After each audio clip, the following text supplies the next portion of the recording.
emboîter le pas à la formation initiale, c'est-à-dire de recruter des étudiants avec le bac, voilà, qui vont intégrer l'institut, qui vont faire 3 ans pour sortir avec une licence. Ah, donc c'est le niveau bac qui est requis pour ceux qui veulent étudier les métiers de la mer. Oui, c'est bien cela. D'accord. Oui. Mais bon, est-ce qu'il y a aussi une formation nécessaire avant de pouvoir travailler dans ce domaine précis?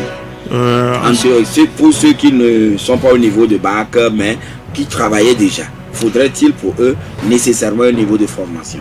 Oui, ceux qui travaillent déjà, peut-être qu'ils n'ont pas eu le bac avant de commencer par travailler, mais qu'ils ont eu de l'expérience ou bien qu'ils ont fait des formations. Et là, ils doivent déposer un dossier à la direction des affaires académiques de la scolarité qui va leur délivrer une équivalence, ou bien au niveau du ministère de l'enseignement supérieur qui va leur délivrer une équivalence. Et donc, si l'équivalence, le diplôme que leur a délivré équivaut au bac, donc ils peuvent intégrer la formation. Oui. Ah, donc, chaque année ou tous les ans, vous accueillez quand même de nouveaux prétendants. Quand nous avons commencé, l'université a exigé que nous terminions avec la première vague, histoire de voir l'impact de la formation et puis également de voir si le marché pourra consommer ce que nous avons formé. Et donc, nous avons commencé il y a cela 3 ans. Cette année, les étudiants vont sortir avec la licence et donc l'année prochaine, nous allons commencer avec une autre vague. Et il n'y a pas de chevauchement entre ce que vous faites là et les IFAD que nous avons ici et là? Non, il n'y a pas de chevauchement. Il n'y a pas de chevauchement. Alors, professeur, revenons maintenant au grand sujet qui nous préoccupe ce matin et qui préoccupe les Togolais. Une constitution, dès lors qu'elle naît, se développe aussi selon les constitutionnalistes. Mais ma question, elle est de savoir, est-ce que la constitution ou toute constitution est appelée à mourir aussi? Oui. Malheureusement, les institutions, et comme c'est les hommes qui les créent, qui les mettent en place, les institutions ont un cycle de vie pareil au cycle de vie humain. Les institutions naissent, grandissent, évoluent et puis meurent. Mais en ce qui concerne la Constitution, une Constitution est appelée à disparaître du jour au lendemain. Alors, les contextes peuvent exiger que la Constitution disparaisse, ou bien des circonstances peuvent exiger que la Constitution disparaisse. Mais quand la Constitution disparaît, c'est comme on dit, le roi est mort, vive le roi. Quand une Constitution disparaît, une autre doit prendre immédiatement la place pour éviter qu'il y ait un temps, ce qu'on appelle le vide juridique, qu'il y ait un temps où il n'y a pas de texte qui pourrait régir la vie des institutions ou de l'État. Donc, il y a forcément, peut-être on peut dire, il y a une mort et puis une résurrection qui suit. Ah oui, une mort et une résurrection qui suit. Et mais finalement, c'est quoi la Constitution d'un pays? Alors, la Constitution, c'est, disons, la loi fondamentale ou suprême que se donne un peuple libre. Voilà. Et cette Constitution, c'est le statut de l'État. C'est le statut de l'État. Quand vous créez une association, l'association a un statut. Donc, la Constitution, c'est le statut de l'État. Et c'est la Constitution qui définit les institutions de l'État. Quelles sont les institutions qu'on doit avoir dans une Constitution? Dans l'État, c'est la Constitution qui le dit. Quelles sont les compétences ou bien et comment doit-on arriver à exercer une fonction? Et quand la fonction finit, c'est la Constitution qui le dit.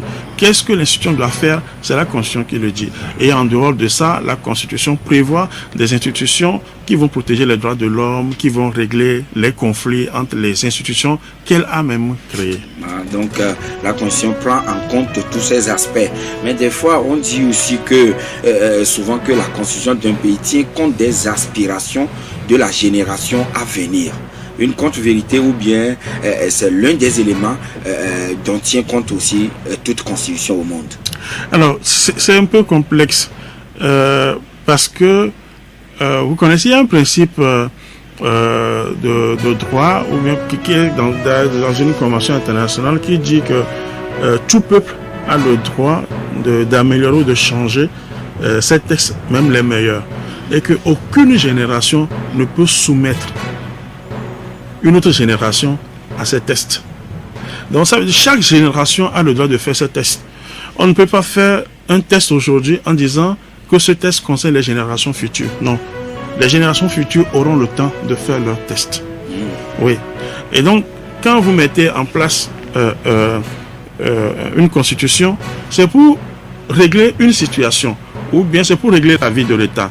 Et quand l'État évolue, quand les institutions évoluent, quand la vie évolue, la vie de l'institution évolue, que la société évolue, il faut que la Constitution puisse également prendre en compte cette évolution en s'adaptant.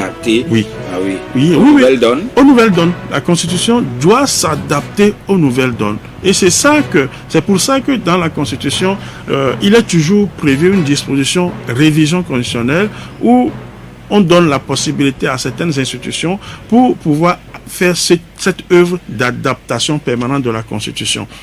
On peut parler il y a une adaptation qu'on peut appeler tacite. Ça, c'est une adaptation qui vient du juge. Quand le juge interprète par exemple un texte de la Constitution, le texte qui a été voté par exemple, en 1900, le juge peut, à travers l'interprétation, l'adapter en 2000. Il y a également le monde politique, les politiciens qui peuvent également donner, puisque le chef de l'État dans tous les pays au monde, le chef de l'État est également un interprète de la Constitution, puisqu'il est la Constitution. Donc, les chefs d'État ont également cette mission d'interpréter la Constitution. Voilà. Donc, cette interprétation peut s'imposer à la classe politique, ou bien la classe politique elle-même peut arriver à un moment donné à donner une interprétation qui sera unanime et qui sera acceptée par tout le monde. Donc, l'interprétation de la Constitution permet, au-delà de la révision, d'adapter le temps au temps. Oui, mais c'est la Constitution, vous l'avez dit tout à l'heure, c'est la loi fondamentale d'un pays, ou bien c'est le statut qui réglemente et règle les différentes situations dans un pays. Mais est-ce que la loi fondamentale est au-dessus des instruments juridiques internationaux auxquels le pays est État partie? Alors, on va faire un peu œuvre de pédagogie de ce. Alors, sur la question, il y a deux thèses fondamentales qui s'affrontent. Il y a la thèse qu'on appelle les monistes et la thèse qu'on appelle les dualistes. Alors, pour les premiers, les constitutions sont supérieures aux accords internationaux. D'accord? Mais pour les seconds, les constitutions dans l'ordre juridique interne sont supérieures aux accords internationaux, mais dans l'ordre juridique international, donc c'est les conventions qui l'emportent sur les constitutions. Ça, c'est la deuxième thèse. La deuxième thèse. Et quand vous prenez la constitution togolaise, par exemple, il est dit que lorsque le chef de l'État ou le Premier ministre veut signer ou le Parlement veut ratifier une convention, donc il faut forcément chercher à voir si la convention ne comporte pas une disposition qui serait contraire à la Constitution.